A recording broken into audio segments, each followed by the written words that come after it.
The wind howled through the canyon like a wounded animal, and Kyle Vaughn knew he was going to freeze to death if he did not find shelter soon. It was January 1878 in the Arizona Territory, and the blizzard that had descended upon the landscape near Twin Falls seemed determined to bury everything in its path. He had been tracking a stolen herd of cattle for 3 days, following the trail north from his ranch, when the storm caught him off guard in the high country. Now, as his horse struggled through knee-deep snow, Kyle spotted something dark against the white expanse ahead, a figure huddled beneath an outcropping of red rock. As he drew closer, Kyle realized it was a woman, an Apache woman by the look of her clothing, though she wore precious little protection against the biting cold.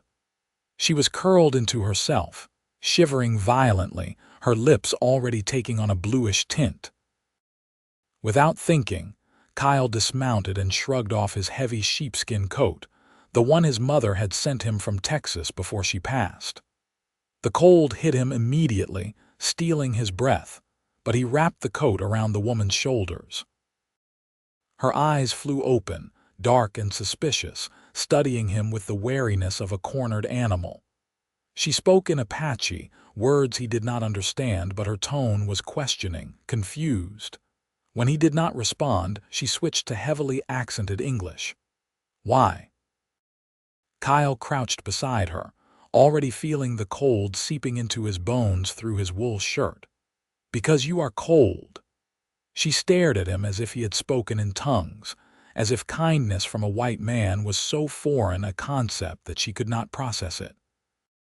Her fingers clutched the coat tighter around herself even as her eyes remained wary. "You do not know me, does not matter, cannot let a person freeze to death when I can help."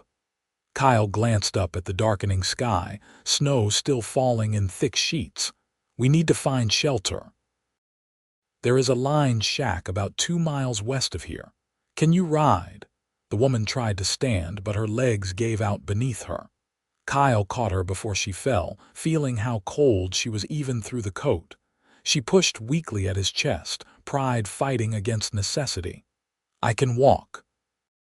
"No, you cannot." Kyle made a decision, scooping her up despite her protests. She was lighter than he expected, and he could feel her bones through her thin, deerskin dress. "We are both going to die if we stay out here. You can hate me once we are warm." He lifted her onto his horse, then swung up behind her, urging the gelding forward through the snow. The woman sat rigid in front of him, but after a few minutes, she began to lean back against his chest, seeking warmth despite herself. Kyle wrapped his arms around her to hold the reins, creating a barrier against the wind with his body. The ride to the lined shack felt like it took hours, though it was probably only 40 minutes. By the time they reached the small wooden structure, Kyle's teeth were chattering so hard he could barely speak. He half carried, half dragged the woman inside, grateful to find that someone had left a store of firewood stacked against one wall. His fingers were so numb he could barely strike a match, but eventually he got a fire going in the small stone fireplace. Only then did he allow himself to sit, his back against the wall, watching the flames grow. The Apache woman had collapsed onto the single bunk in the corner, still wrapped in his coat, her eyes closed. For a long moment, Kyle just focused on breathing, on getting warm. Then he forced himself up, checking the small shack for supplies. He found a few cans of beans, some coffee, and a tin pot.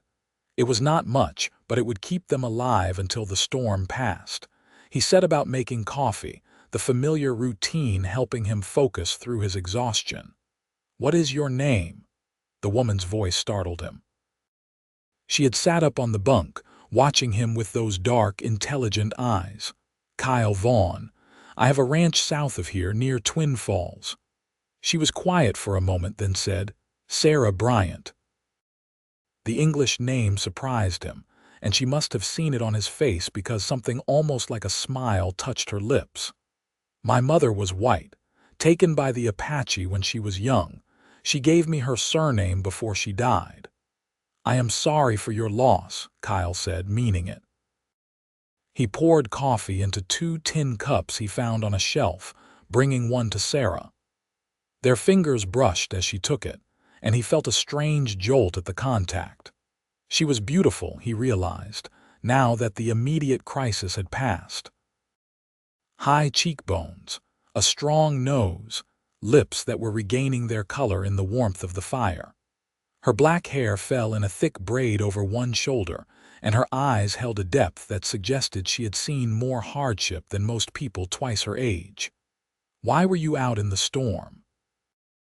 Kyle asked, settling onto the floor near the fire, giving her space. Sara wrapped her hands around the cup, breathing in the steam. "Running. There are men who want to force my people onto the reservation at San Carlos. We do not want to go. The conditions there are bad. People are starving, dying of disease. Some of us left, tried to find another way. But the soldiers came. I got separated from my group during the fighting." Kyle had heard about the Apache resistance, the government's brutal attempts to force all Apache bands onto the reservation. He had tried not to think about it too much, had told himself it was not his problem. But looking at Sara now, seeing the exhaustion and fear in her eyes despite her proud bearing, he could not maintain that distance. "The soldiers will not come out in this storm," he said. "You are safe for now." "Safe," Sara repeated, as if testing the word. "I have not been safe in a very long time." They fell into silence, drinking their coffee, listening to the wind rage outside. Kyle found himself stealing glances at Sara, curious about this woman who carried herself with such dignity despite being half frozen and fleeing for her life. There was something compelling about her, something that drew him in despite all the logical reasons he should keep his distance. "You should not have given me your coat," Sara said suddenly. "You could have died, so could you. But I am Apache. Your people would say my life is worth less than yours." Kyle met her gaze directly. "I am not like that. My father raised me to judge people by their character, not their blood. And anyone who says different can go to hell." For the first time, Sara truly smiled, and it transformed her face, making her even more beautiful. "Your father sounds like a good man." "He was. Died 5 years back, along with my older brother, in a range war with a neighboring rancher. After that, I tried to make the ranch work, but it has been hard. That is why I was out tracking those stolen cattle. I cannot afford to lose them." "I am sorry," Sara said, and he could hear the genuine sympathy in her voice. "It is hard to lose family." "Yeah." Kyle stared into the fire, remembering. Then he shook himself, standing. "You should eat something and rest. Storm will probably last through the night." He opened a can of beans, heating them in the pot over the fire. They ate in companionable silence, and Kyle could not help but notice how Sara's eyes kept drifting closed, exhaustion finally catching up with her. When she had finished eating, he gestured to the bunk. "You should sleep. I will keep the fire going." "Where will you sleep?" Sara asked, though she was already lying down. "I am fine on the floor." She looked like she wanted to argue, but exhaustion won out. Within minutes, she was asleep, still wrapped in his coat. Kyle added more wood to the fire and settled against the wall, watching the snow fall past the single small window. He should have been thinking about his cattle, about getting back to his ranch. But instead, his thoughts kept circling back to the woman sleeping a few feet away. He had never been one to believe in fate or destiny, but there was something about finding Sara in that storm, something about the way she looked at him, that made him think maybe some meetings were meant to happen. It was a foolish thought, he knew. She was Apache, on the run from the army, and he was a struggling rancher who had no business getting involved in anything beyond keeping his land and cattle safe. But as he watched the firelight play across her sleeping face, Kyle could not shake the feeling that his life had just changed in some fundamental way. The storm raged on through the night. Kyle dozed fitfully, waking every hour or so to add wood to the fire. Each time his eyes found Sara, checking to make sure she was still breathing, still safe. It was irrational, this protective feeling that had sprung up so quickly, but he could not deny it. Dawn came gray and cold, but the snow had finally stopped. Kyle stood, stretching out the kinks in his back, and looked outside. The world had been transformed into a white expanse, beautiful and deadly. It would take time for the trails to become passable, but at least they would not freeze. Behind him, he heard Sara stirring. When he turned, she was sitting up, watching him with those dark eyes that seemed to see straight through him. She had removed his coat, folding it carefully on the end of the bunk. "The storm has passed," she said. "It was not a question." "Yes, but the snow is deep. It will be slow going for a while." Sara stood, and he could see her gathering herself, preparing to leave. "Thank you for your kindness, Kyle Vaughn. I will not forget it, but I must go now, try to find my people."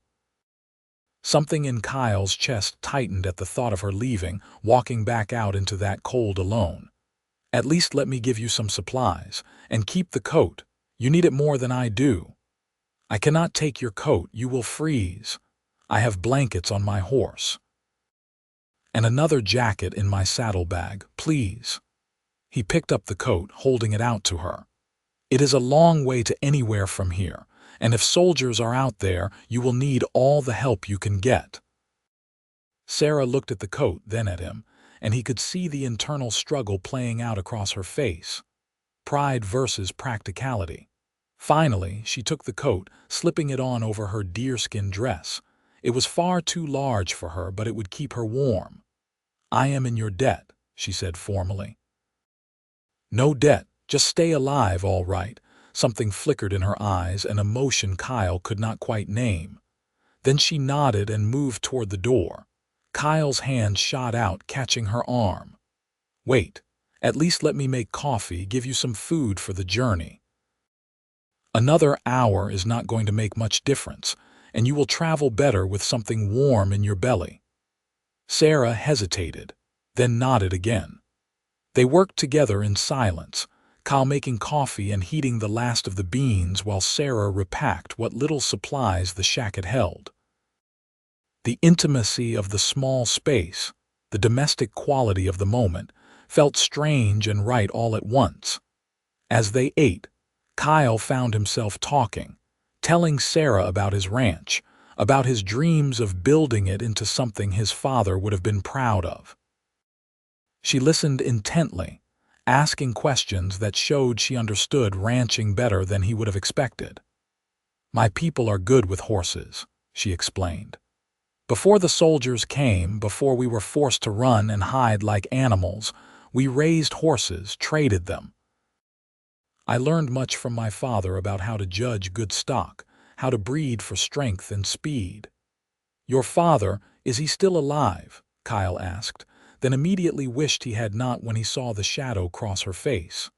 "No. He died 3 months ago, fighting the soldiers who tried to force us to San Carlos. That is when I decided to run. My mother was already gone, and I had no other family left. I thought maybe I could find another Apache band, one that had escaped into Mexico." "That is a long, dangerous journey," Kyle said quietly. "Living is dangerous now. At least if I am moving, I have hope." They finished eating, and Kyle knew he could not delay her leaving any longer. He walked outside with her, the cold biting through his wool shirt but not unbearable in the weak morning sunlight. His horse was where he had left it, covered in snow but otherwise unharmed. "Take some of my supplies," Kyle said, untying his saddlebags. "I am only a day's ride from my ranch." "You have much farther to go." "I cannot keep taking from you," Sara protested, but Kyle was already pressing packages of jerky and hardtack into her hands, along with a small pouch of coffee. "Yes, you can. Please." He met her eyes, and the moment stretched between them, charged with something neither of them had words for. Sara broke the gaze first, tucking the supplies into the folds of his coat. "You are a strange man, Kyle Vaughn. A good man, I think, but strange." "I have been called worse," he said, trying for lightness even as his heart felt heavy. She smiled at that, then sobered. "If you are ever in trouble, if you need help, ask for Sara Bryant among the Apache. They will know me, and they will remember this kindness." "I will remember that," Kyle said, though he doubted he would ever see her again. The thought made him sadder than it should have. Sara turned to go, then paused, looking back at him. "Why did you really give me your coat? The truth?"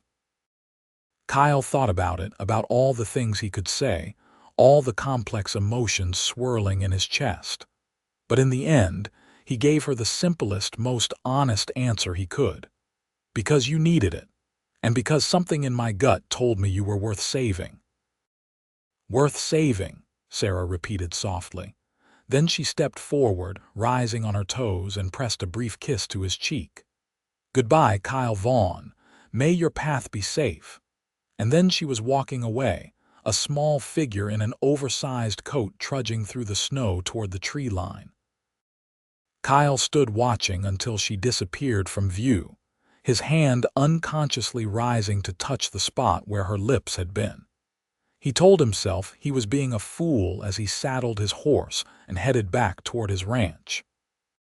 He told himself to forget about Sara Bryant, that she was part of a world he had no business entering. He told himself a lot of things during that long, cold ride home. But that night, lying in his own bed in his small ranch house, Kyle could not stop thinking about dark eyes and a proud bearing, about a woman who had been willing to die in the snow rather than surrender her freedom. And he knew, with a certainty that both thrilled and terrified him, that he would see Sara Bryant again. 3 weeks passed, and Kyle threw himself into ranch work, trying to exhaust himself enough that he would stop thinking about Sara. He rode out to check his cattle, finding that he had only lost a dozen head to the rustlers, better than he had feared. He mended fences, broke a new horse to saddle, and helped his neighbor deliver a difficult calf. He did everything he could to keep busy. But Sara haunted his thoughts like a ghost, appearing in his mind at unexpected moments. He would be hauling water from the well and suddenly remember the way she had looked wrapped in his coat. He would be eating dinner and wonder if she had found her people, if she was safe. He would lie awake at night and feel again that brief, soft kiss on his cheek. It was madness. He knew it was madness, but knowing did not help. On a cold morning in late February, Kyle rode into Twin Falls to pick up supplies. The town was small, barely more than a dozen buildings clustered along the stage road, but it served the scattered ranchers and miners in the area. Kyle tied his horse outside the general store and went in, nodding to Mrs. Patterson behind the counter. "Morning, Kyle," she said cheerfully. "Got your order all packed up. Sugar, flour, coffee, and those nails you wanted." "Much obliged, Mrs. Patterson." Kyle began loading supplies into his saddlebags, only half listening as the older woman chattered about town gossip. "Did you hear about that Apache trouble up north?" she said, and Kyle's hands stilled. "Soldiers caught a group of them trying to cross into Mexico. There was shooting. Some folks got killed." Kyle's heart hammered in his chest. "When did this happen?" "Oh, maybe a week ago. Mr. Patterson heard about it from a freighter passing through. Said the army took the survivors to San Carlos, poor devils. You know how that place is." Kyle did know. Everyone knew. San Carlos was a nightmare, a barren piece of land where the government had dumped multiple Apache bands with insufficient food, water, and medical care.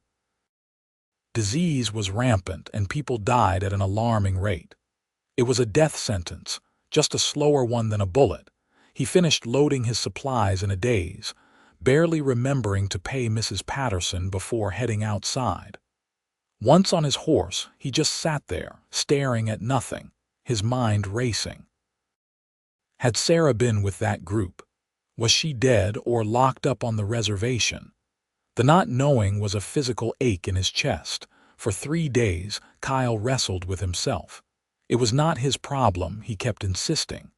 Sara was probably fine, probably found another group and was safe in Mexico by now.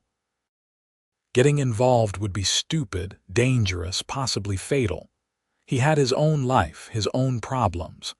But on the 4th day, he saddled his horse before dawn and rode north.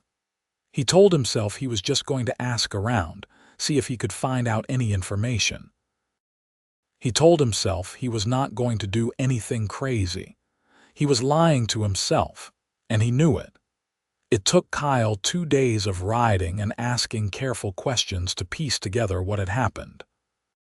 A band of about 30 Apache, mostly women and children with a handful of warriors, had been intercepted by cavalry 20 miles from the Mexican border. There had been a fight. 5 Apache had been killed, including 2 children. The rest had been taken to San Carlos.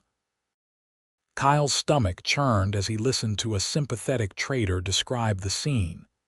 It was bad, the man said, shaking his head. The soldiers were rough with them, especially the women, said they needed to teach them a lesson about running. You know if there was a woman among them? Kyle asked, trying to keep his voice casual.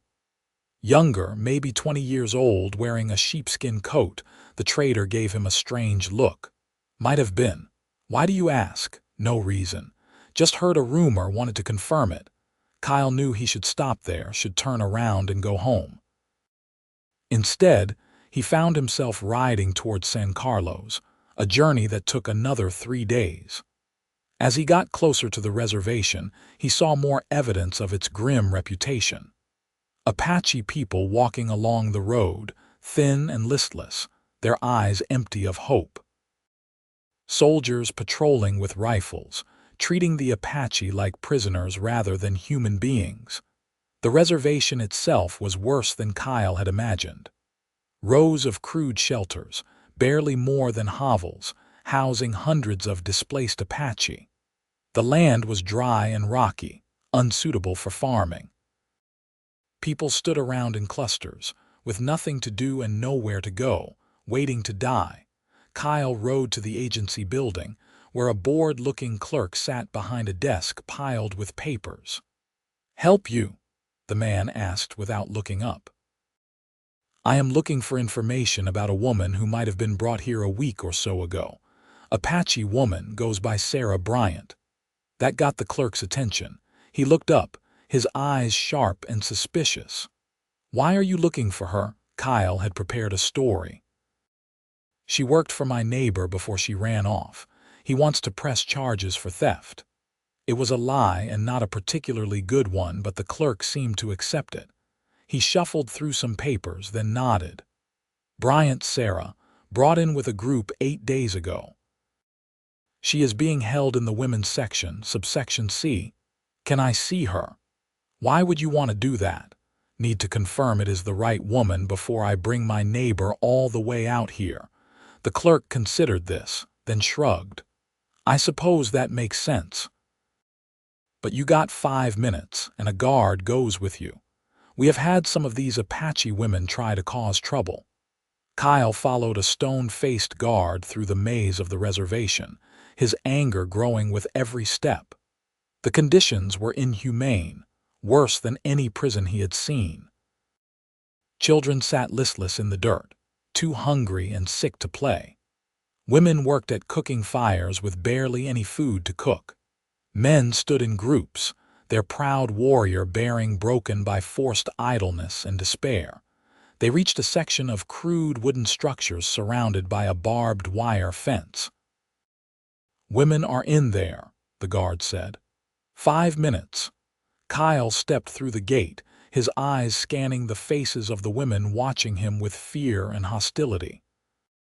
And then he saw her, sitting against the wall of one of the structures, and relief flooded through him so powerfully he almost staggered. Sara looked up as he approached, and shock registered on her face. She was thinner than he remembered, with dark circles under her eyes and a bruise on her left cheek. But she was alive, and for a moment that was all that mattered. "Kyle," her voice was disbelieving. "What are you doing here? Looking for you," he said simply. He wanted to reach for her, to pull her into his arms, but he was acutely aware of the guard watching from the gate. "Are you all right? Are you hurt?" "I am alive. That is more than I can say for some." Sara's voice was flat, exhausted. "You should not have come here. It is dangerous for you to be seen with me." "I do not care about that. I need to get you out of here." Sara laughed, a bitter sound. "There is no getting out. I am a prisoner. We all are." "There has to be a way," Kyle insisted, his mind already racing through possibilities. "A legal way, maybe. If someone vouched for you, took responsibility." "No white person would do that. And even if they did, the army would not care. We are Apache. We have no rights." The guard called out that his time was up. Kyle looked at Sara, at the hopelessness in her eyes, and made a decision that would change both their lives forever. "I will find a way," he promised. "I will come back for you, I swear it." "Do not make promises you cannot keep," Sara said quietly. But he saw something flicker in her eyes, something that might have been hope. Kyle left the reservation with his mind churning. There had to be a way to get Sara out legally. He was not a wealthy man, but he had some money saved, and his ranch was his own. Maybe he could bribe the right official, or find some legal loophole or something. He spent the next week in the territorial capital, talking to lawyers and government officials, trying to understand the maze of laws and regulations surrounding the Apache. What he learned made him sick. The Apache had been declared wards of the government with no legal rights of their own. They could not own property, could not leave the reservation without permission, could not even testify in court. But then Kyle met a lawyer named Thomas Hendricks, a man with a reputation for taking on unpopular causes. Hendricks listened to Kyle's story, then leaned back in his chair, thinking. "There might be a way," he said slowly. "It is not going to be easy, and it is going to cost you. But there is a legal provision that allows a white citizen to claim guardianship of an Apache individual, essentially taking responsibility for them. If you did that, Sara Bryant would no longer be a ward of the government. She would be your responsibility, living on your property, subject to your supervision." "Like an indentured servant?" Kyle asked, not liking the sound of it. "More like a ward, legally speaking. She would not be free exactly, but she would not be on the reservation either. And once she was off the reservation for a year and had demonstrated that she posed no threat to white settlers, you could petition for her full release from guardianship. At that point, she would be legally free." It was far from perfect, but it was the only option Kyle had. "What do I need to do?" "File a petition with the territorial government, stating your intention to take guardianship. Provide evidence of your good standing, property ownership, ability to support her. Pay a filing fee of $50. Then wait for approval, which could take anywhere from a week to a month. And if they say no," Hendricks shrugged, "then she stays on the reservation. But you are a white male property owner with no criminal record. Unless someone objects, they will probably approve it. The government would rather have one less Apache to feed at San Carlos." Kyle filed the petition that same day, using nearly all his savings to pay the fees and Hendricks's retainer. Then he waited, each day feeling like a year, wondering if Sara was all right, if she still had hope, if she even wanted to leave with him.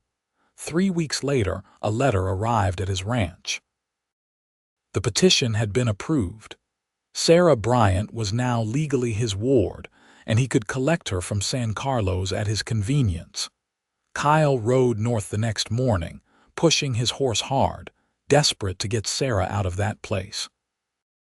When he arrived at the agency, The clerk seemed surprised to see him but processed the paperwork efficiently. Within an hour, Sara was standing in front of him, holding a small bundle of possessions, looking stunned and disbelieving.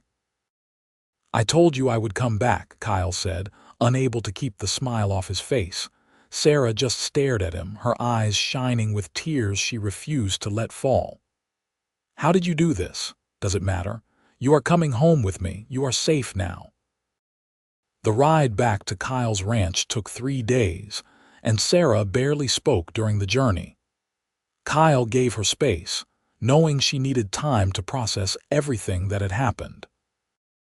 But he caught her watching him sometimes, her expression a mixture of confusion and something that might have been the beginning of trust. When they finally reached his ranch as the sun was setting, painting the sky in shades of gold and pink, Kyle dismounted and helped Sara down from her horse. She looked around at the small but sturdy ranch house, the barn, the corrals, the vast expanse of land stretching in all directions. "This is your home?" she asked. "This is our home now," Kyle corrected gently. "For as long as you want to stay." He showed her inside, watching as she took in the simple but comfortable interior. One large room served as kitchen and living space, with a bedroom off to one side and a small storage room on the other. It was not much, but it was clean and well maintained. "You can have the bedroom," Kyle said. "I will sleep out here on the settee." "I cannot take your bed," Sara protested. "You can and you will. I have slept in worse places than a comfortable settee." They stood there awkwardly for a moment, and then Sara said quietly, "Thank you.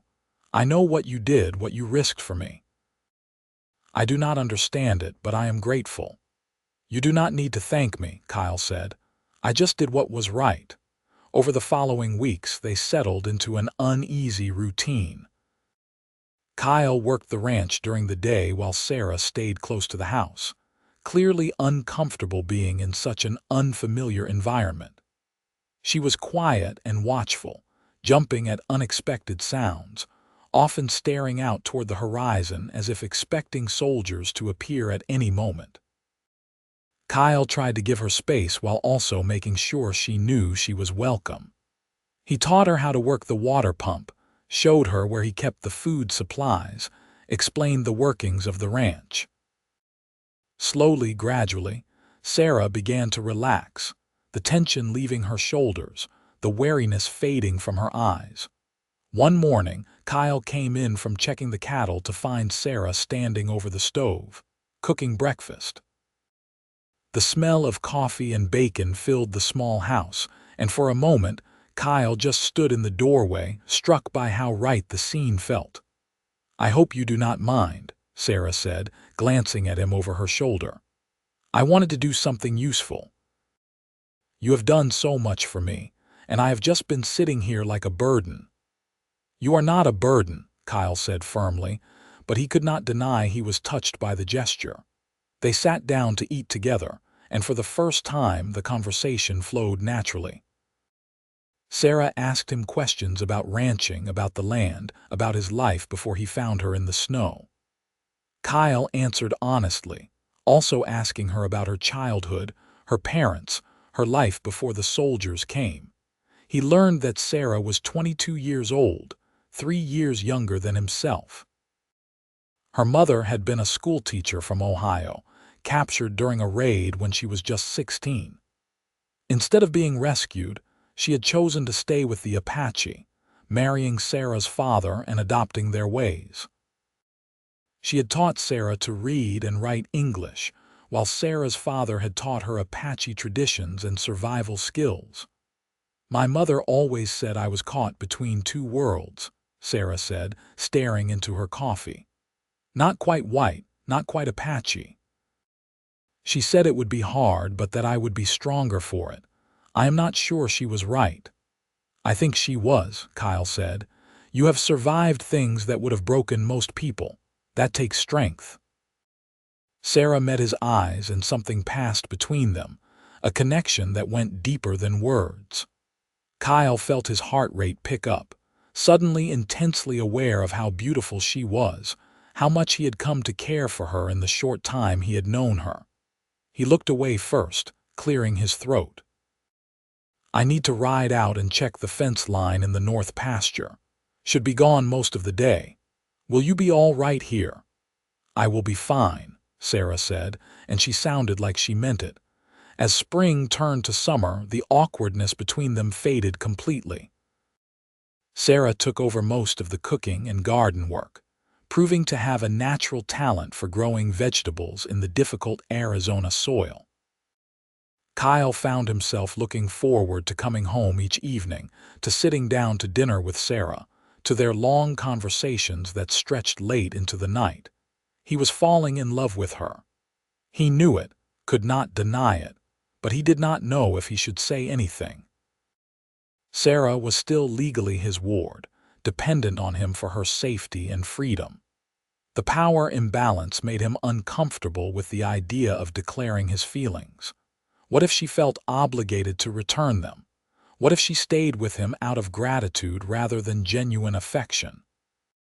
But the more time he spent with Sara, the more he saw signs that maybe, just maybe, she felt the same way. The way her face lit up when he came home. The way she touched his arm when they talked, casual and familiar. The way she watched him sometimes, her dark eyes soft with an emotion he was afraid to name. One evening in early August, Kyle was working on repairing a saddle when Sara came and sat beside him, watching his hands work the leather. The sun was setting, painting everything in warm, golden light, and the air was finally cooling after the blistering heat of the day. "Kyle," Sara said softly, "can I ask you something?" "Of course." "Why did you really bring me here? The true reason?" Kyle's hand stilled.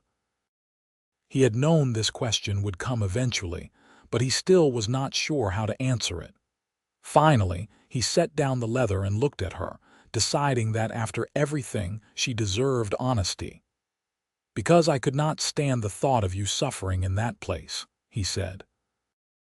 "Because from the moment I found you in the snow, I felt something I have never felt before.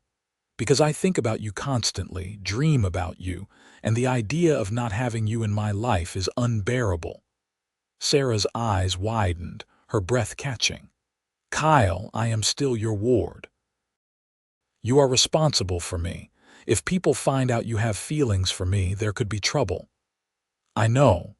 And I am not asking you to do anything about it. I just wanted you to know the truth. You asked, and I will not lie to you." For a long moment, Sara just looked at him, emotions playing across her face too quickly for him to read. Then she reached out, taking his hand in hers, threading their fingers together. "I think about you too," she whispered. "All the time. When you are gone, I count the hours until you return. When you are near, I want to be closer. I told myself it was just gratitude, but it is more than that. Much more." Kyle's heart was pounding so hard he thought it might burst from his chest. "Sara, I do not want you to feel pressured. I do not want you to think you owe me anything. I do not feel pressured. I feel like maybe for the first time in years I am allowed to want something for myself. And I want you, Kyle Vaughn. I want this, whatever this is between us." Kyle reached up with his free hand, cupping her cheek, giving her every chance to pull away. When she did not, when she instead leaned into his touch, he closed the distance between them and kissed her.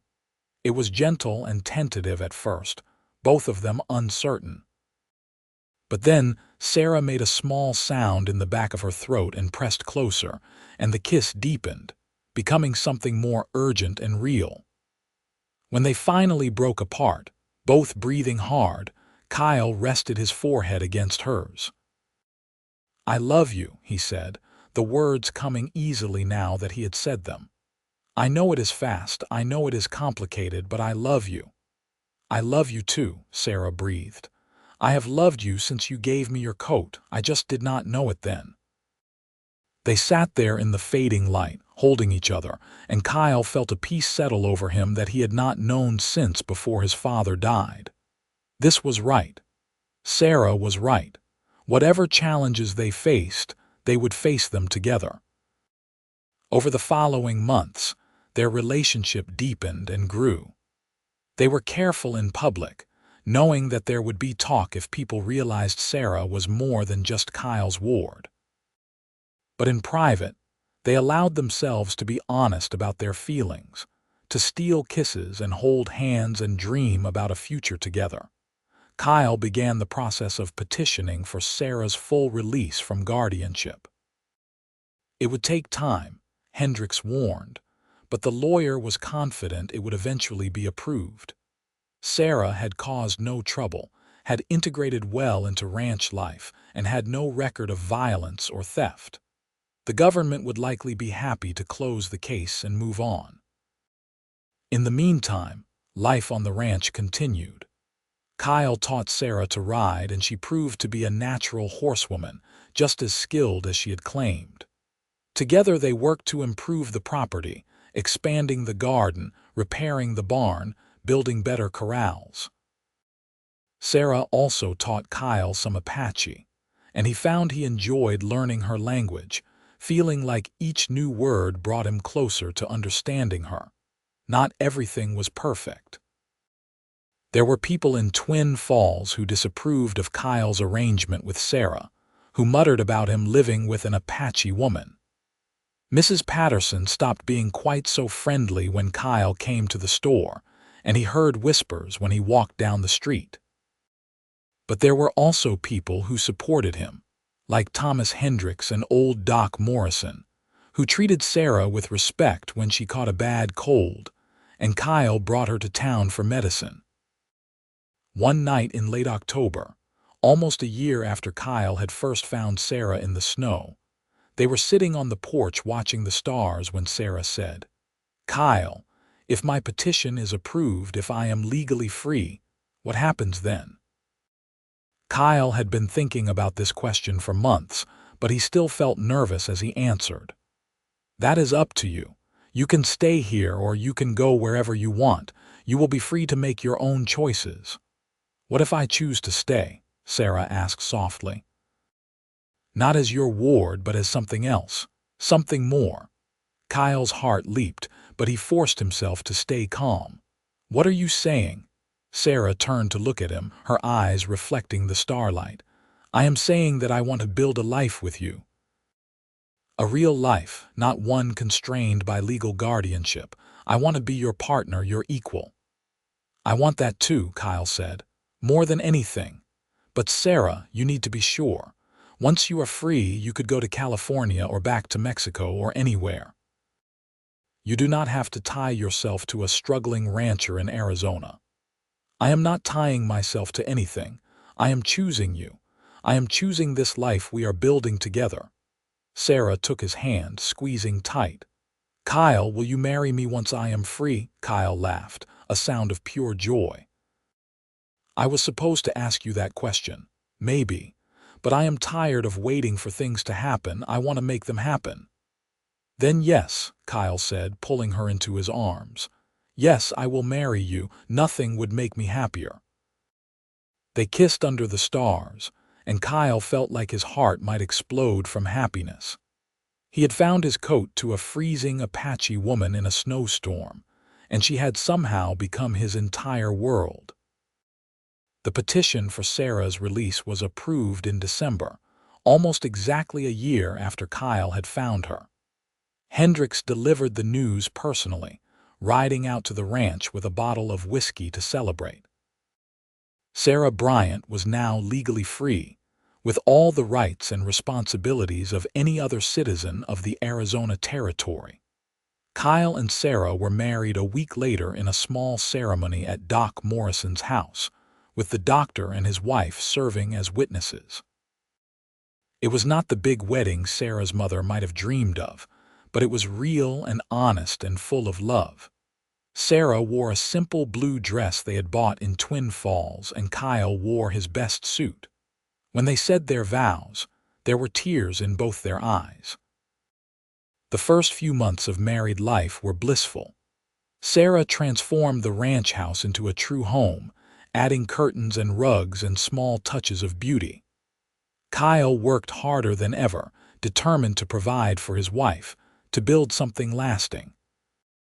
They talked about the future, about maybe expanding the ranch, about having children someday. But their happiness was not without challenges. In February, a group of men from Twin Falls rode out to the ranch, claiming there had been reports of stolen cattle in the area, and suggesting that Sara might know something about it. Kyle saw through the accusation immediately. These men were just looking for an excuse to cause trouble. "My wife has been here with me the entire time," Kyle said coldly, his hand resting on the rifle he had grabbed when he saw them coming. "And even if cattle have been stolen, which I doubt, Sara has nothing to do with it. Now get off my property." The men grumbled but left. However, Kyle knew they had made enemies. He increased his vigilance, keeping his rifle close, watching for signs of trouble. Sara, to her credit, did not let the incident frighten her. She had faced down cavalry soldiers. A few racist ranchers were not going to break her spirit. Spring came, and with it, good news. One of Kyle's horses had won a race in Twin Falls, earning him enough money to finally afford that new breeding stock he had been wanting. More importantly, Sara told him one morning over breakfast that she was pregnant. Kyle was so happy he could barely speak. He pulled Sara into his arms, holding her carefully as if she might break. "Are you sure?" he kept asking. "Are you really sure?" "I am sure," Sara laughed, tears running down her face. "We are going to have a baby." The pregnancy progressed smoothly through summer. Sara remained active and healthy, working in the garden and helping with lighter ranch chores. Kyle fussed over her constantly, worried about every little thing, until Sara finally had to tell him to stop treating her like she was made of glass. "Women have been having babies since the beginning of time," she said, amused by his concern. "I am strong. I will be fine." "I know you are strong," Kyle said, "but I am allowed to worry about you. You are my whole world." Their son was born in late September, during a warm autumn evening when the sky was painted in shades of orange and purple. Doc Morrison attended the birth, and though there were some difficult hours, Sara came through it well. When Kyle finally got to hold his son, he was overwhelmed with emotion. "He is perfect," he said, tears streaming down his face. "You are perfect. I love you so much." They named him Samuel Kyle Vaughn, honoring both Kyle's father and his own name.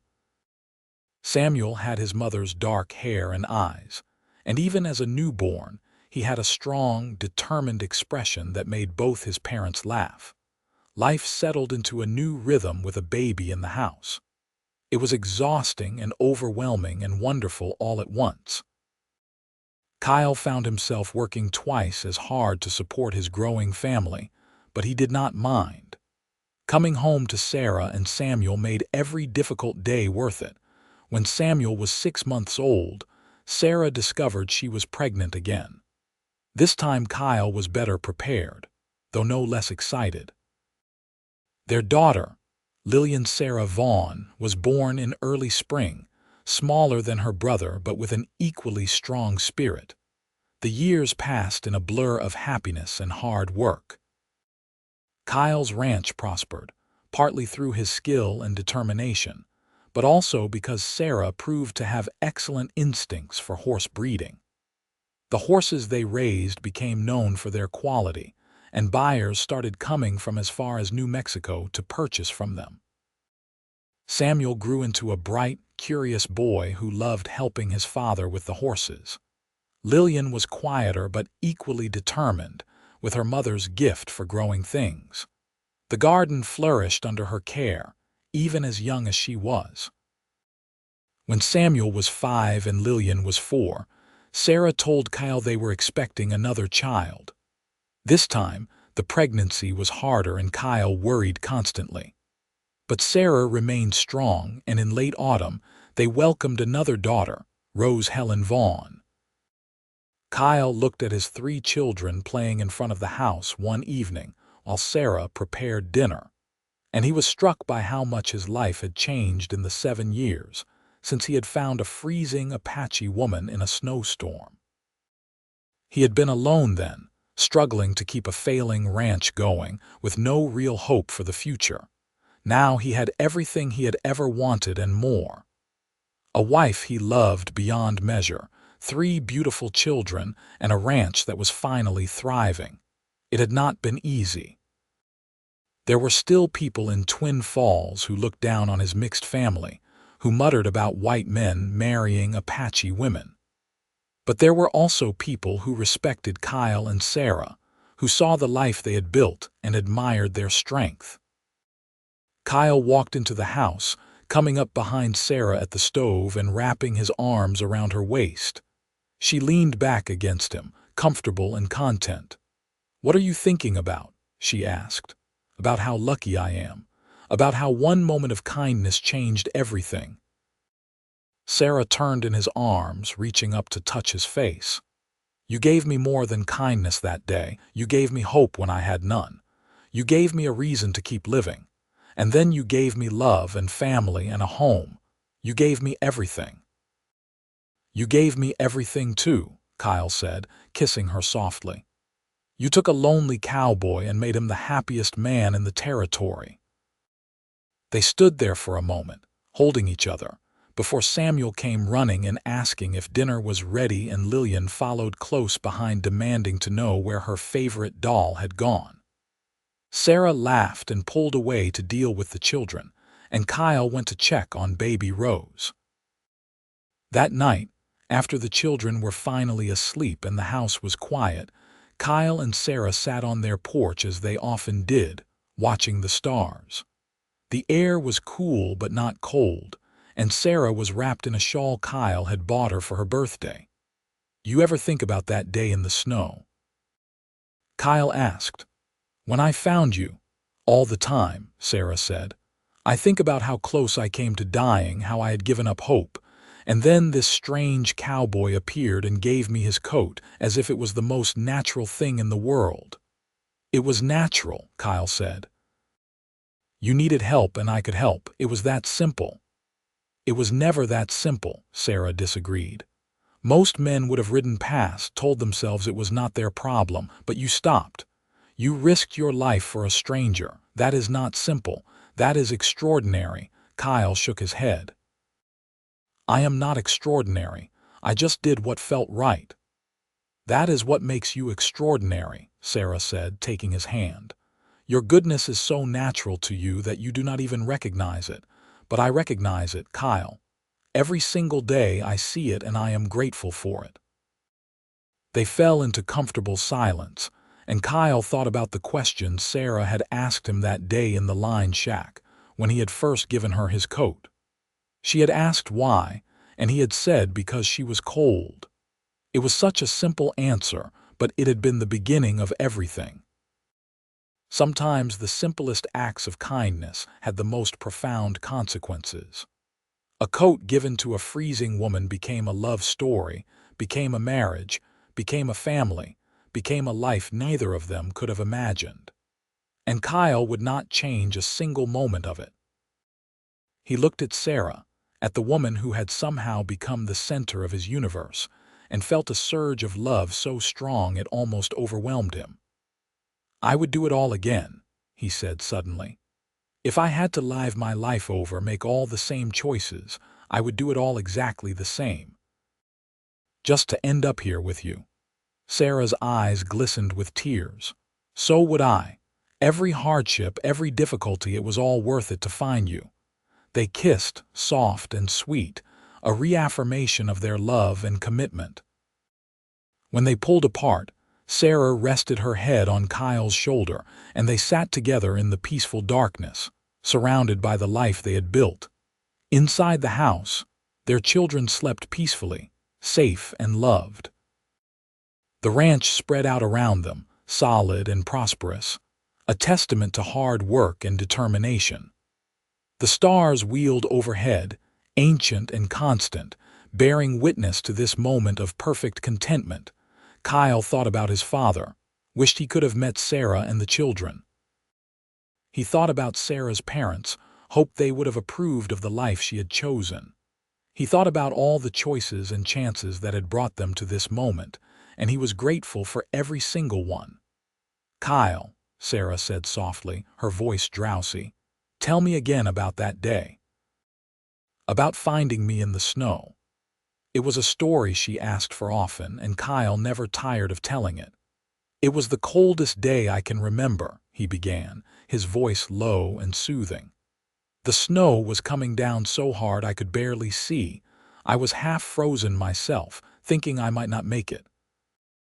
And then I saw you, huddled under that outcropping of rock, and I knew I had to help." "What did you think when you first saw me?" Sara asked, though she had heard this story dozens of times. "I thought you were the bravest person I had ever seen.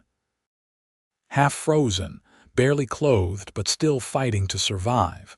And I thought you were beautiful, though I did not let myself really acknowledge that until later." Sara smiled against his shoulder. "I thought you were crazy. A white cowboy giving his coat to an Apache woman. It made no sense." "Maybe I was crazy," Kyle admitted, "but it was the best craziness of my life." They sat in silence for a while longer, until Sara's breathing deepened and Kyle realized she had fallen asleep against him. Carefully, gently, he lifted her in his arms and carried her inside, laying her down on their bed. She murmured something in Apache, a language she still spoke to the children, teaching them her heritage alongside Kyle's. Kyle undressed and slipped into bed beside her, pulling her close. Sara automatically curled into him, fitting perfectly against his side as she always did. Kyle closed his eyes, feeling completely at peace. Tomorrow would bring new challenges. The ranch would need work, the children would need attention, and there would be 100 small tasks requiring his focus. But tonight, right now, everything was perfect. He had his wife, his children, his home. He had everything that mattered. Kyle drifted off to sleep thinking about that first moment he had seen Sara, about the instant decision to help her that had changed both their lives forever. He had given his coat to a freezing Apache woman because she was cold, never imagining that simple act would lead to this. But kindness, true kindness, was never really simple. It rippled outward, touching lives in ways that could not be predicted or measured. It built connections, created possibilities, and sometimes, if you were very lucky, it brought you home to someone who would love you for the rest of your life. And Kyle was the luckiest man he knew. The years continued to pass in a rhythm of seasons and growth. Samuel grew tall and strong, inheriting his father's way with horses and his mother's quiet determination. By the time he was 12, he was doing a full day's work on the ranch, and Kyle felt a fierce pride watching his son become a capable young man. Lillian proved to have her mother's gift for languages, speaking fluently in English, Apache, and even picking up Spanish from some of the traveling traders who came through. She loved books, and Kyle made sure to order her new ones whenever he could afford it, watching her devour them one after another. Rose, the youngest, was the most spirited of the 3 children. She fearlessly chased after her older siblings, determined to keep up despite being smaller. Sara often laughed that Rose had gotten a double dose of stubbornness from both her parents. The ranch continued to prosper. Kyle and Sara's reputation for breeding quality horses spread throughout the territory, and they were able to expand their operation, hiring 2 ranch hands to help with the increased work. The house was expanded too, adding another bedroom for the girls and a proper dining room. Through it all, Kyle and Sara's love remained the foundation everything else was built on. They still sat on the porch most evenings, talking and dreaming and simply being together. They still held hands when they walked, still stole kisses when the children were not looking, still looked at each other with the same wonder they had felt in those early days. When Samuel turned 15, he asked his parents about his heritage, about what it meant to be half Apache in a world that often saw that as something to be ashamed of. Kyle and Sara sat him down, along with his sisters, and told them the whole story. About how they had met, about the injustices Sara had faced, about the choice to build a life together despite the obstacles. "You are part of two cultures," Sara told her children. "And that is a gift, not a burden. You carry your father's strength and determination, and you carry my people's resilience and connection to the land. You are proof that love is stronger than hate, that family is more than blood." "Some people will not see it that way," Kyle added honestly. "Some people will judge you for being mixed, but those people do not matter. What matters is that you know who you are and that you are proud of it." The children absorbed this, asking questions, processing. Samuel, always the most serious, said finally, "I am proud to be your son, both of you. And I am proud of my heritage, all of it." Lillian and Rose nodded in agreement, and Kyle felt his throat tighten with emotion.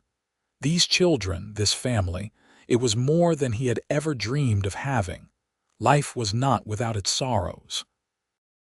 When Samuel was 17, Doc Morrison passed away, leaving a hole in the community.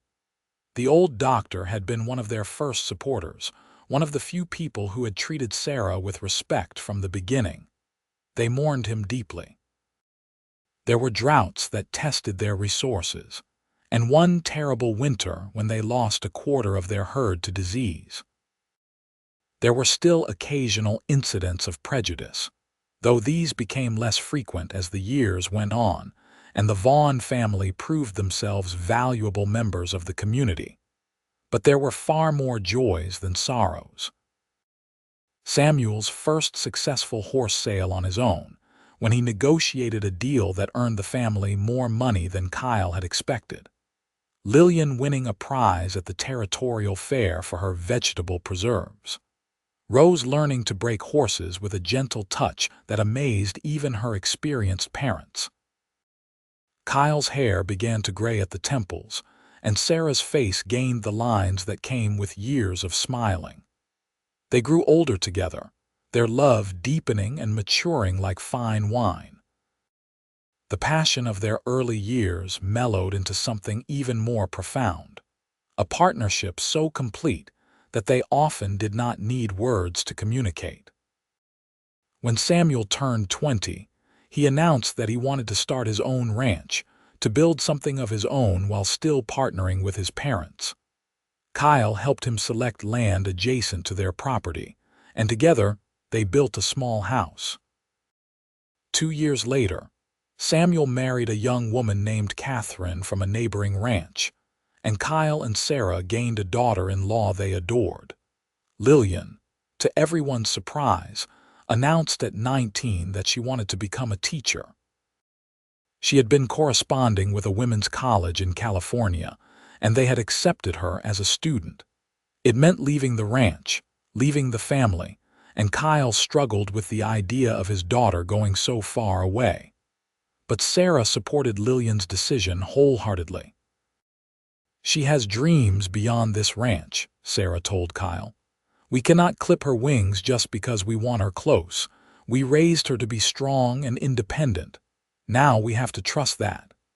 So Lillian went to California, and though Kyle missed her terribly, he was proud of her courage. She wrote long letters home, describing her studies and the exciting new world she was discovering. And she promised to return once her education was complete. Rose stayed on the ranch, having no desire to be anywhere else. She took over more and more of the horse operation, and it became clear she had a gift that exceeded even her parents. Under her management, the Vaughn horses became known as the finest in the territory. Kyle was 45 and Sara was 42 when their first grandchild was born, Samuel and Catherine's son. Holding the baby in his arms, seeing his son become a father, Kyle was overcome with emotion. The circle of life continuing, the family growing, It was more than he had ever hoped for. More grandchildren followed over the years. Samuel and Catherine had 4 children in total, while Lillian eventually returned from California with a husband, a kind man named Robert who taught at the school in Twin Falls, and they had 3 children. Even Rose eventually married, choosing a gentle-natured rancher named James from a neighboring spread, and they had 2 children while continuing to run horses together. Kyle and Sara grew old together, surrounded by the family they had created. Their house, once so quiet and empty, now rang with the voices of grandchildren during holidays and Sunday dinners. The ranch that Kyle had once struggled to maintain alone now spread across hundreds of acres, a successful operation run by multiple generations of Vaughns. On their 20th wedding anniversary, Kyle took Sara back to the place where he had first found her, the outcropping of red rock where she had been dying in the snow. It was summer now, hot and dry, wildflowers blooming in the cracks of the stone. They stood there together, holding hands, remembering. 20 years, Sara said, shaking her head in wonder. Sometimes it feels like a lifetime, and sometimes it feels like yesterday. Do you have any regrets? Kyle asked, a question he had never dared voice before. Sara turned to look at him, her dark eyes still as beautiful as they had been the first time he saw them. Not a single one. You gave me more than life that day, Kyle. You gave me love and family and a home. You gave me everything I never knew I could have. You gave me the same, Kyle said, his voice rough with emotion. I was so alone before you, Sara. I did not even know how alone I was until you were there beside me. They kissed, soft and sweet, the kiss of 2 people who had loved each other through 2 decades of joy and sorrow, triumph and difficulty. When they pulled apart, Sara smiled. Take me home, she said. Our family will be waiting for Sunday dinner. Kyle led her back to their horses, and they rode home together, just as they had done thousands of times before. The ranch spread out before them, prosperous and alive, a testament to everything they had built together. That evening the house was indeed full of family.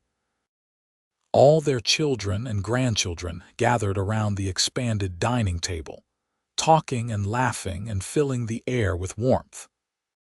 Kyle sat at the head of the table with Sara beside him, and he looked around at all these people, all these lives that had sprung from one simple act of kindness in a snowstorm.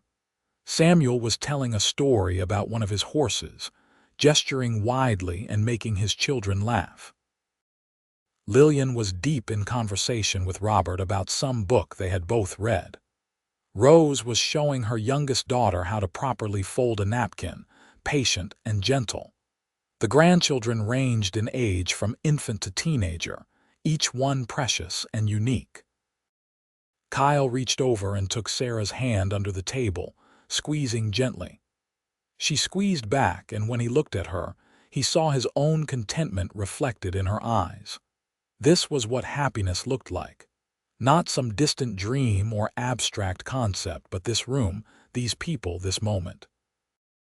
After dinner, as was tradition, someone asked Kyle and Sara to tell the story of how they met. The grandchildren loved this story, begged for it every time the family gathered. Kyle always protested that they had heard it 100 times, but he never really minded telling it. So once again, he told the story of the snowstorm, of finding a freezing Apache woman under a red rock outcropping, of giving her his coat. He told about the line shack, and Sara asking why, and him answering simply that she was cold. He told about San Carlos, about the legal guardianship, about slowly falling in love.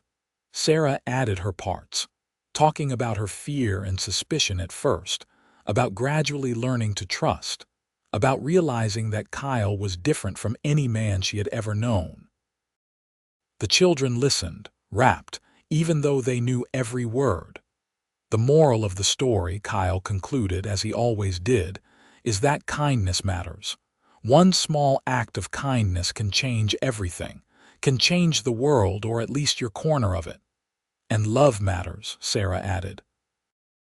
Love that sees past differences, past what society says should or should not be. Love that is brave enough to choose happiness even when it is difficult. The grandchildren asked questions, as they always did. The youngest ones wanted to know if it was really as cold as Kyle described. The older ones asked more complex questions about the injustices Sara had faced, about what it was like being mixed in a world that often did not accept such things. Kyle and Sara answered honestly, not shying away from the difficult truths. But they also emphasized hope, the fact that things could change, that individual choices mattered, that love and family were worth fighting for. As the evening wound down and family members began heading home, Kyle and Sara stood on their porch, waving goodbye. The grandchildren called out their farewells, promising to visit again soon. The adult children hugged their parents, expressing love and gratitude. Finally, the house was quiet again, just Kyle and Sara as it had been in the beginning. They stood together on the porch, watching the stars come out, just as they had done countless times over the past 20 years. "You think we made a difference?" Sara asked quietly. "In raising our children the way we did, in building this family, this life?" "I think we changed the world," Kyle said firmly.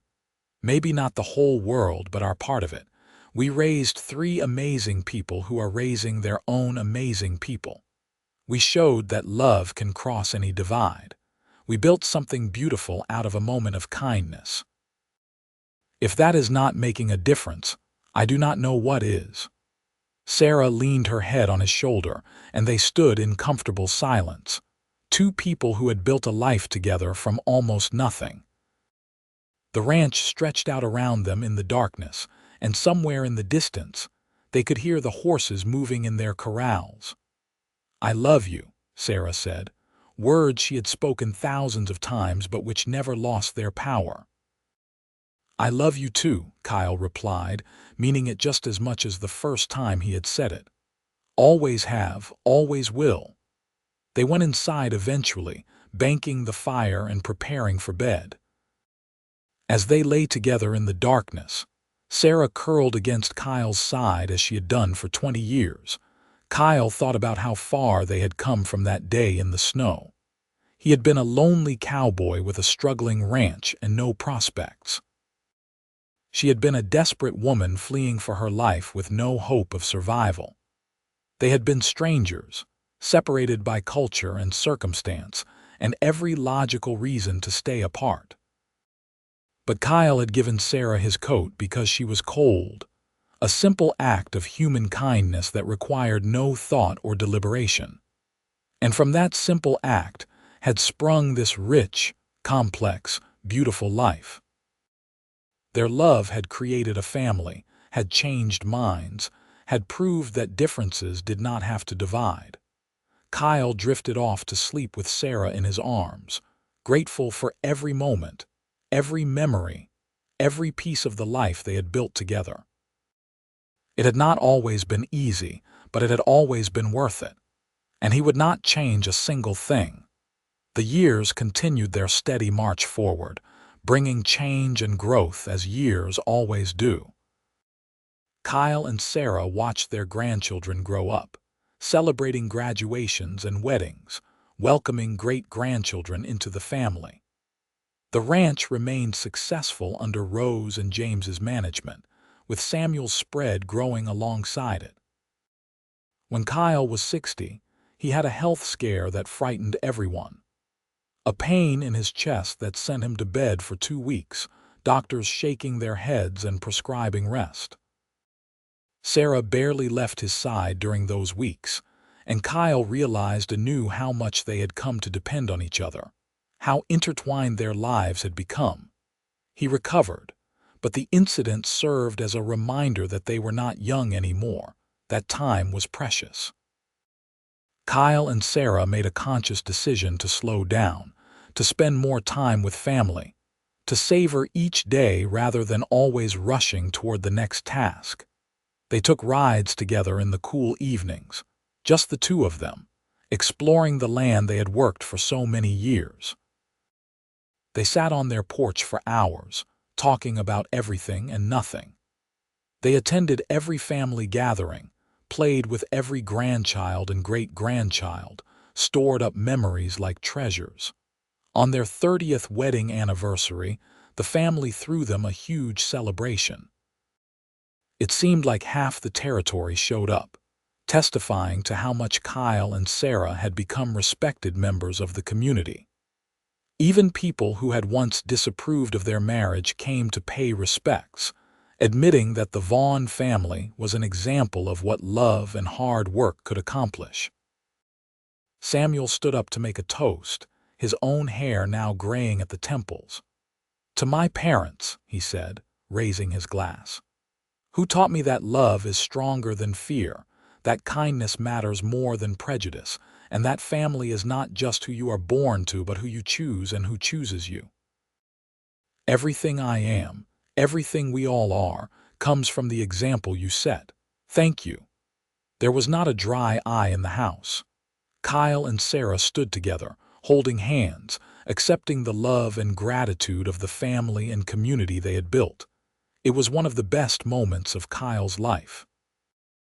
The years rolled on, bringing both joys and sorrows as years must.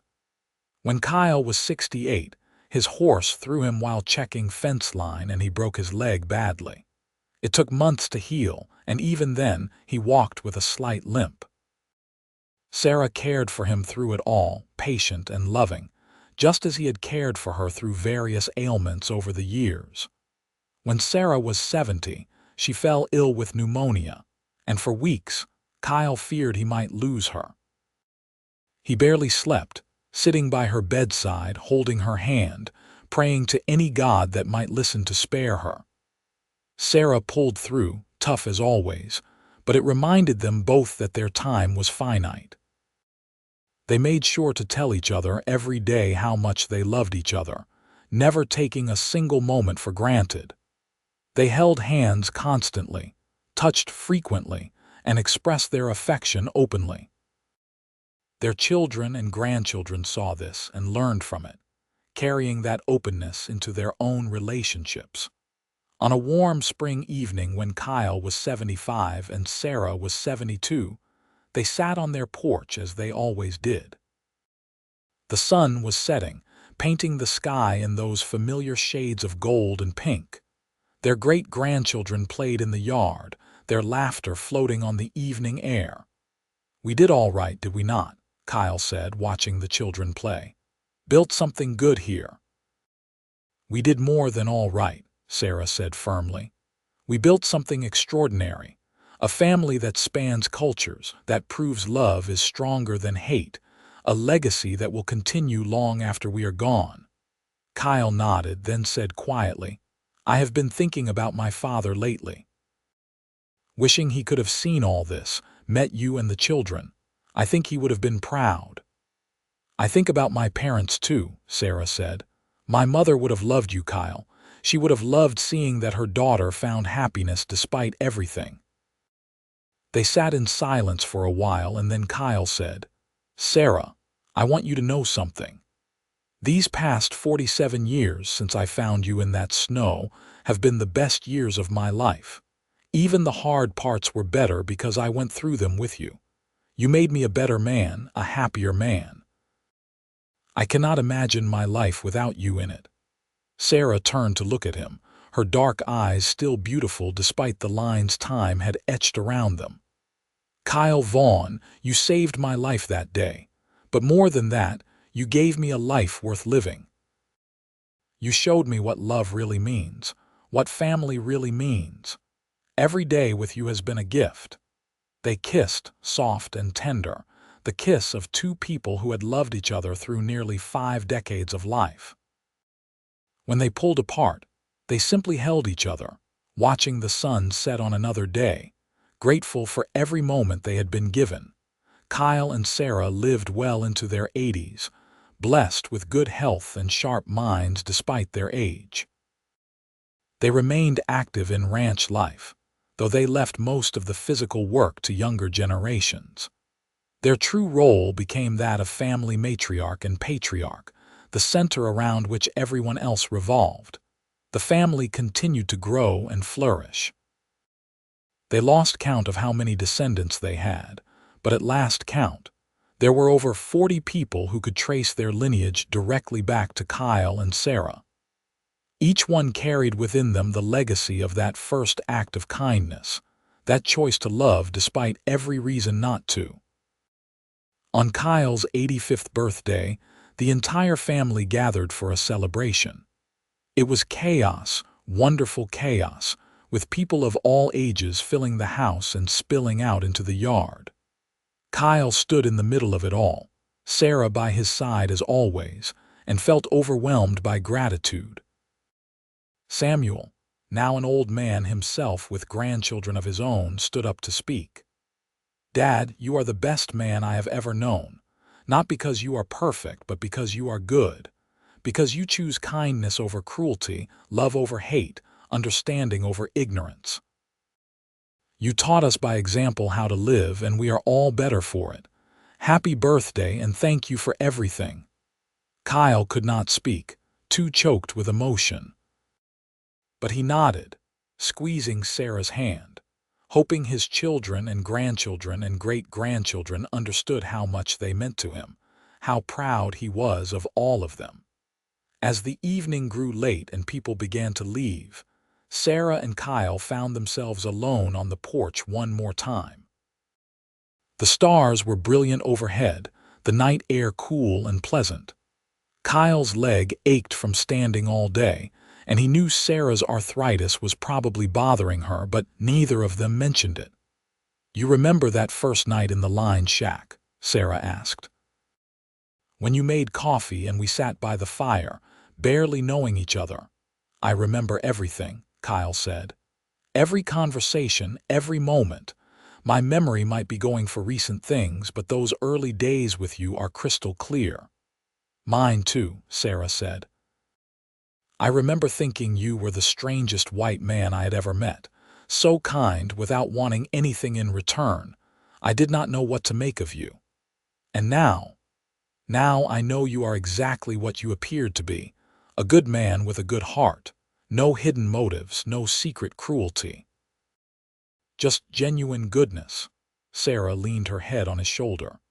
"I am so glad I did not freeze to death that day, Kyle. I am so glad you came along when you did." "I am glad too," Kyle said. "Finding you was the best thing that ever happened to me." They sat in comfortable silence, two old people who had lived a full life together, whose love had not dimmed despite the passage of time. Kyle thought about that younger version of himself, the lonely cowboy struggling to keep a ranch going. He wished he could go back and tell that young man that everything was going to be all right, that the best part of his life was just beginning. But then again, maybe not knowing was part of what made it special. The surprise of falling in love, the joy of building a family, the satisfaction of creating something lasting. If he had known how it would all turn out, maybe he would not have appreciated each moment as much. Kyle and Sara continued on, day by day, season by season. They slowed down more, spent more time resting, but their spirits remained strong. They hosted Sunday dinners for as long as they were able, filling their house with family and love. They sat on their porch every evening that weather permitted, watching the sun set on another day of their life together.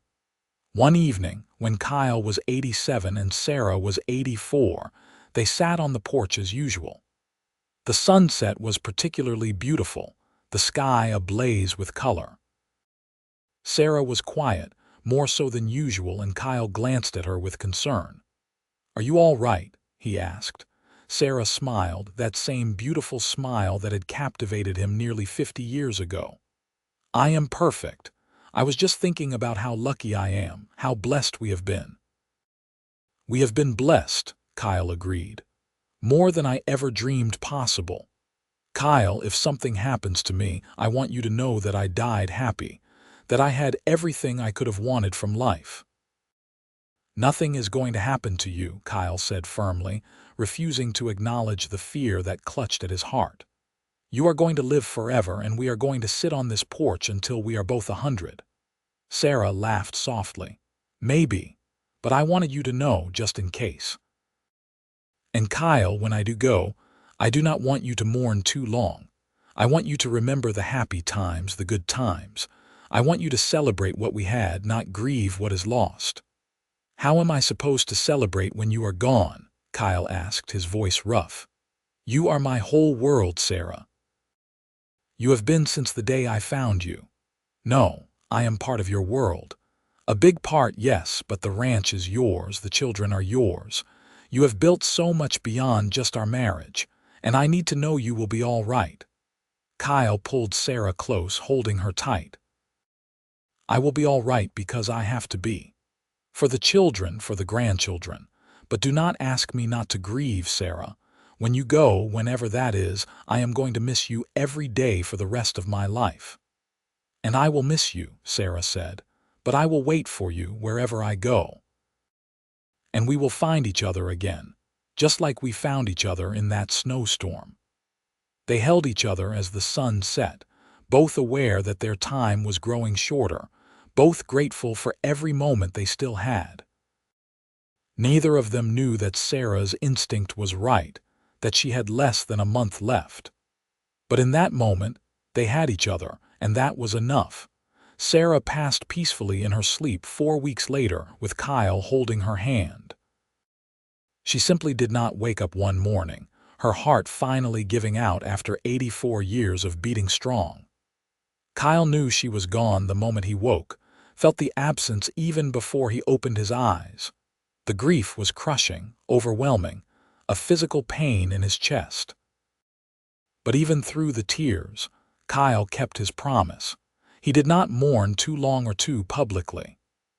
Instead, he celebrated Sara's life, gathering the family to share stories and memories and laughter along with the tears. At the funeral, attended by what seemed like half of Arizona territory, Kyle stood up to speak about his wife. His voice was steady, his words clear, even as tears ran down his weathered cheeks. Sara was the bravest person I ever knew, he said. She survived things that would have broken most people. She built a life from nothing. She loved fiercely and without reservation, and she made me better than I ever would have been without her. I found her in a snowstorm 50 years ago, freezing to death, and I gave her my coat. It was such a small thing, such a simple gesture, but it changed everything. It brought me love and family and joy beyond measure. Sara used to thank me for saving her life that day, but really, she saved mine. She gave it meaning and purpose and happiness. I will miss her every day for the rest of my life. But I will not forget, not a single moment of the time we had together. And I will live the way she wanted me to, with joy and gratitude and love. Because that is how Sara lived, and that is the legacy she left behind. Kyle lived for 3 more years after Sara passed. They were quiet years, peaceful in their way, though he missed her constantly. He continued to live on the ranch, cared for by Rose and James, who had a house nearby. He spent time with his grandchildren and great-grandchildren, telling them stories about Sara, making sure they knew the woman she had been. He still sat on the porch most evenings, though now he sat alone. But he never felt completely alone, sometimes sensing Sara's presence beside him, feeling her hand in his even though she was gone. It brought him comfort on the hardest nights. Kyle died on a cold morning in January, 90 years old, sitting in his favorite chair on the porch wrapped in Sara's shawl. He had been looking out toward the red rock outcropping where he had first found her, a slight smile on his face. The family said he looked peaceful, like he had simply decided to stop and rest for a while. They buried him next to Sara, in a plot overlooking the ranch they had built together. The entire family attended, along with dozens of friends and neighbors whose lives had been touched by Kyle and Sara's story. Samuel, now an old man himself, spoke at the service. "My father once told me that kindness matters, that one small act of kindness can change everything. He was right. His kindness to my mother, giving her his coat when she was freezing in a snowstorm, changed our entire family's history. It brought them together, created this life we all share." Dad lived his values every day, showing us through example how to love, how to be good, how to treat all people with dignity and respect. He and Mom built something extraordinary, a legacy of love that will continue for generations. We are all here because of that one moment of kindness, that one choice to help someone in need. And we will carry that legacy forward, teaching our children and their children about the power of love and kindness. Dad, Mom, thank you for everything. We love you, and we will never forget. As the service concluded and people began to drift away, a young great-great-grandchild, barely 5 years old, asked her mother a question. "Are great-great-grandpa and great-great-grandma together now?" The mother, one of Lillian's grandchildren, smiled through her tears. "Yes, sweetheart. They are together, and they are happy." The child nodded, satisfied, and ran off to play with her cousins. And in the yard of the ranch house, surrounded by family and love and the life that had sprung from one simple act of kindness, the story of Kyle and Sara Vaughn continued on. Their love had created something lasting, something that would endure long after they were gone. A family that spanned cultures and brought people together. A ranch that provided for multiple generations. A legacy of kindness and courage that inspired everyone who heard their story. It had all started with a coat, given to a freezing woman by a cowboy who saw someone in need and chose to help. Such a simple thing, such an easy choice. But from that simplicity had grown something profound and beautiful and true, and in the end, that was what mattered. Not the hardships they had faced or the obstacles they had overcome, but the love they had shared and the family they had created, and the example they had set for those who came after. Kyle and Sara's story was one of hope in dark times, of love overcoming prejudice, of kindness creating miracles. It was a story that would be told for generations in the Vaughn family, passed down from parent to child, a reminder of where they came from and what they stood for. Because sometimes, love really is that simple. Sometimes, all it takes is one person seeing another person's need and choosing to help. And sometimes, that choice changes everything.